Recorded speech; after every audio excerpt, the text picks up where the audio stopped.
Hello friends, today we're going to take a look at Venom from the movie Venom and the action figure wave Venom in Marvel Legends, even though he's part of that build-a-figure wave like Carnage over here is. Anyways, it's totally Venom! We are Venom, like a turd in the wind. Well, here is Venom from Venom, and he's pretty cool looking Venom. I mean, if we're looking at the sculpt, I don't see what's really inaccurate about it. There's not much. It's big, it's hulking, it definitely looks like Venom. The only real complaint I can come up with the sculpt is these veins are just painted on. Would have been pretty cool if they were sculpted on, but I mean, Venom is kind of smooth. He's kind of got some texture at the same time. It's kind of a really cool sculpt, and they give us a really wicked tongue, which Venom needs, of course. So sculpt gets a good one in my book. Paint, I mean, it's pretty plain. I mean, but like what's there is good. Like, look at those eyes. They're pretty clean, pretty on the sculpted line. I mean, there's like a little bit of like a crack in there, I guess, or it's like the paint just didn't go deep enough or something, but like it's fine. The mouth is also pretty good. I mean, teeth could be like clearer, I guess, but it definitely gets the point across. They look like jagged and stuff, and then like the tongue and the mouth and painted in there, like just fleshy. I mean, I wish the tongue was like glossy kind of, so it looked wet, but I mean, the rest of it is kind of in a glossy finish, like doesn't look too wet like Venom got out of the shower or anything, but it looks just right, I think, just for the texture he was in that movie. And like the veins, I'm glad they did the veins. Like they could have sculpted them. I mean, they're like kind of sculpted.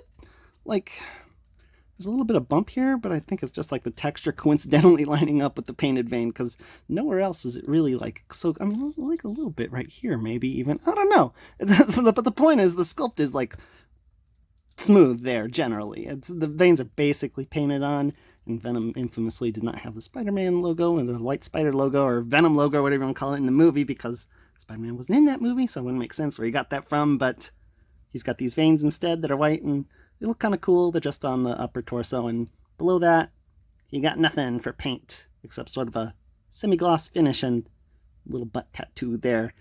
And Venom's feet are sculpted with these weird toes, which is, I mean, that's how it was in the movie. It makes sense if you think about it, with like Eddie Brock just like putting the symbiote on, and why would he get shoes? But I mean, hey, if he can grow giant teeth and a tongue, why can't he grow like a little bit of covering between his toes? Like, that's not as much material as all this, but whatever. The sculpt and the paint are pretty darn good on this figure. For articulation, Venom almost has an articulated jaw. I'm just kidding. It's actually just kind of like a separate piece that's been glued on, and it's kind of mushy in there. He has a ball joint head, and it can look so far up because it doesn't have a hinge for some reason, like most Marvel Legends, and it goes so far down. Could be better. I wish there was a hinge in there, but it gets side to side pretty good, and all the way around, of course, for crazy Venom, because Venom's a crazy character. Hinge and swivel shoulders go above 90, just a little bit above it, and they go all the way around, of course.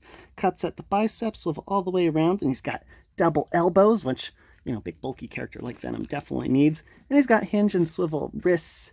This one hinges up and down, so does the other one. So diaphragm joint goes real far forward, pretty far back, gets side to side and all the way around, and a reverse ab crunch, which is a little tight at first, but there we go. And then, wow, good range when you use those two in combination.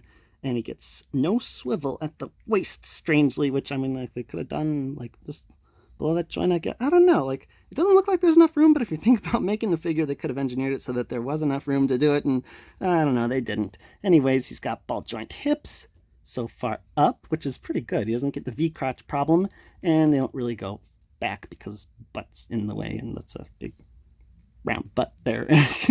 Cuts at the thighs, double knees, which again, big bulky figures like Venom need, and hinge and pivot ankles, like most Marvel Legends do, even though his feet are not like most Marvel Legends. Excellent articulation.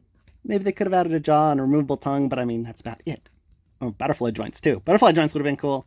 Packaging for this guy shows off the logo from the movie down there, and the figure up here, and there's no Build-A-Figure little logo in the corner, because there is no Build-A-Figure piece, and on the side we get a close-up shot of that CGI Venom from the movie, and same thing on the other side, but it's mirrored, so it's almost like this window could be like Venom's mouth or something. I don't know, but the tongue is going to lick the figure or the logo or something over there.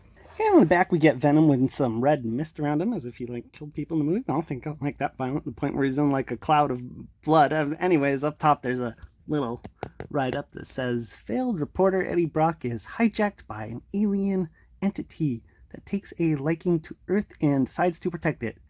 Well, I guess that's kind of what Venom is. I mean, he wasn't really a hero in the comics or whatever, but whatever. It's a movie anyways. Let's open it up. We just cut the tape on the sides here and here and pop this guy open.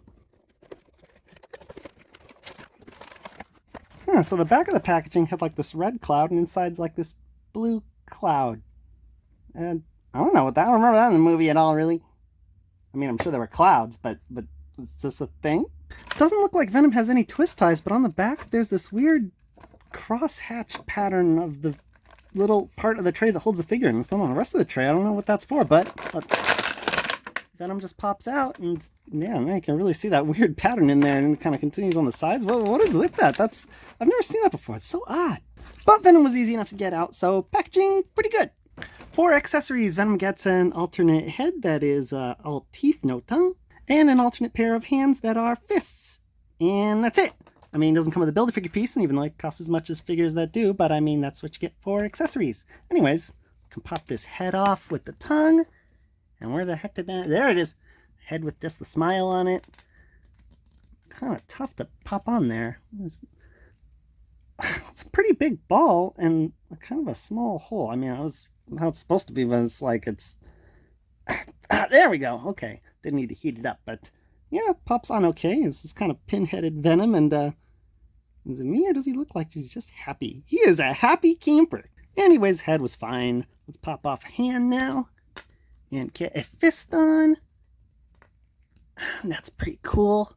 They also have that weird vein web pattern on there, and I don't know, there's no indications like a web shooter thing in there, but I don't know, he didn't really shoot webs in the movie, more just shot his own tentacle type things, and yeah, you can have Venom with fists or with claws. That's pretty much the extent of the accessories. Not bad, could be better, but I mean, it's fine.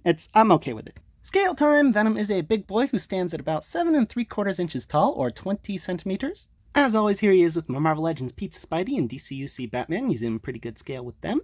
And the Andrew Garfield and Tom Holland movie Spideys. Not sure which one he was supposed to cross over with, but he works with either pretty well. And old Spider-Man Classics Mac Gargan Venom and Marvel Legends Modern comic book Venom, they both are pretty close. I mean, I think he's the tallest one, but probably just taller than Mac Gargan because he's not so hunched over. So should you get this movie Marvel Legend Venom figure? Well, if you're a fan of that movie, definitely. And even if you're not, I mean, it wasn't the greatest movie in the world, but like Venom definitely looked cool in it. And I think it's a cool looking Venom figure, regardless of its relation to the movie. So I definitely recommend it. Yeah, he's a little light on accessories and could use like a waist swivel and some butterfly joints or something, but I mean, the articulation's definitely good enough. Sculpt and paint, top notch. I mean, there's not much to complain about. It's an awesome figure. So go out and get it. Until next time, peace out, YouTube.